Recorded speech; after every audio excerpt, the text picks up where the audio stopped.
Okay, ladies and gentlemen, what is up? Couple things I want to cover in this video. First of all, I'd like to talk about Wrestlemania so far on paper. And on paper, you know, this looks to be a really good Wrestlemania on paper. But I'll get to that in a second. And also I want to talk about the WWE releases and the one TNA release that happened yesterday. Now, a lot of people have been sending me messages and leaving channel comments since last week Friday, asking me to talk about some of the releases. So here we go. I'm going to put it in this video. Oh, and before I get started, link in the description box to my backup account, SpinnerNet21. Now, about 11 months ago, I promoted my backup account, and about 900 people subscribed to the backup account. But since then, I've picked up a lot of subscribers since last year, April, so I'm promoting it again. There's a link in the description box to my backup account, SpinnerNet21. Please subscribe if you want to. If not, just remember that my backup account is SpinnerNet21. It's the only backup account I have. Alright, let's get started. Let's start with the releases, then I'll get to WrestleMania. Now, on Friday, WWE released Shane Helms, Hurricane Helms, Paul Burchill, Maria, and referee Scott Armstrong. Then later on, it was either Saturday or Sunday, they released Charlie Haas. And then yesterday, which was Monday, TNA released Awesome Kong. That is the real big one. I was never a big fan of Maria. Now, I've been surprised how many people are upset over the release of Maria. A lot of people. I mean, I've seen comments, places, I've talked to a couple people on Skype. I'm shocked how many, Maria's not exactly the greatest female wrestler of all time here, but I think a lot of people are probably mad because, she's a beautiful woman, and that's why they didn't want to see her go. Maria, Maria, she remind me of the West Side Story. Alright, Shane Helms, the Hurricane. I liked him when he was the Hurricane years ago. I still remember that. I have this magazine, this wrestling magazine, and it's got a shot. It's a picture taken from behind Hurricane Helms at the 2002 Royal Rumble when he tried the double chokeslam Triple H and Stone Cold Steve Austin. It's a really cool picture. It's funny. But too bad he's gone. I hope he finds work somewhere else. Same thing with Paul Burchill. I think they always could have done more with him. Maria's gone. Referee Scott Armstrong, I really don't know what to say about that. And Charlie Haas, great wrestler. Since Charlie Haas came back, they really didn't know what to do with him. He's kind of got lost in the shuffle there, so it's unfortunate. I hope all of these people find work somewhere else pretty soon. I don't know, some of them may go to TNA, some may go to the independent circuit. And then there's the big one, yesterday.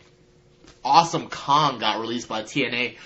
A lot of us saw this coming because she did ask for her release after that whole thing with Bubba the Love Sponge and his Haiti comments on Haiti after the earthquake. And then, from what I understand now, she's suing him or trying to sue him. I don't know if the lawsuit is legit, as far as will it hold up in court. But, Awesome Kong, this is a huge blow to the women's division in TNA. When I think of the women's division over the last couple of years, probably the first person that I'm going to think of right at the top of the women's division is probably going to be Awesome Kong. There was Gail Kim at first, then she left and went to the WWE. She's been gone for a long time now, of course, from TNA. But then there was Awesome Kong, and, wow. She definitely left an impact on TNA. Pardon the pun. I didn't even mean to say that. She was a great women's wrestler. She's not going to WWE. WWE doesn't like women like Awesome Kong. WWE likes, their stereotypical. I'm not going to get into that, but you know what I'm talking about. It's too bad that we're no longer going to see Awesome Kong on television, and I'll miss her. Okay, getting on to WrestleMania here. Just want to talk about this real quick. WrestleMania on paper, this is turning out to be on paper definitely one of the top 10 WrestleManias on paper here. I mean, this is a nice card so far. You got Chris Jericho versus Edge, which should be, I'll be surprised if that match is not very good. You got The Undertaker versus Shawn Michaels. Now, whether or not this match is really good is going to depend on The Undertaker. Now, since The Undertaker came back at SummerSlam last year, he hasn't been the same if you've watched his matches. So it's all going to depend on The Undertaker. But if The Undertaker brings his A game, you have Jericho versus Edge. Gotta be a great match. Undertaker versus Shawn Michaels. That should be a very good match. Batista versus John Cena could surprise us. I remember that match they had at SummerSlam 2008. It was short. You know, it could have definitely been longer. But I was actually entertained by that match. So if Batista and Cena could put on a good performance. I still remember that match Batista had against Umaga a couple of years ago at WrestleMania. Batista was awful in that match. But maybe the Batista-John Cena match could surprise us. Then you have Money in the Bank. And so far, if you haven't seen all the Money in the Bank qualifying matches yet, you might not want to listen to this part. I'm going to name off all the people in the Money in the Bank so far. You have Christian, Dolph Ziggler, Kane, Shelton Benjamin, Jack Swagger, and MVP, with 2 more wrestlers to be determined. You know, Money in the Bank is usually a very good match every year. Then, also, last night we saw the Bret Hart versus Vince McMahon. That match is going to be on at WrestleMania, and that could be entertaining. You know, I've been entertained by Vince McMahon's matches at WrestleMania in the past, whether it was Vince versus Shane McMahon at WrestleMania 17, Vince versus Hulk Hogan at WrestleMania 19, Vince versus Shawn Michaels at WrestleMania 22. Still think it was bogus that match was voted Match of the Year by PWI readers, but whatever. But he's at least put on entertaining matches, the Vince matches at WrestleMania. So, on paper, this is looking like a really good WrestleMania. Now, will it deliver once it arrives? Well, we'll see about that.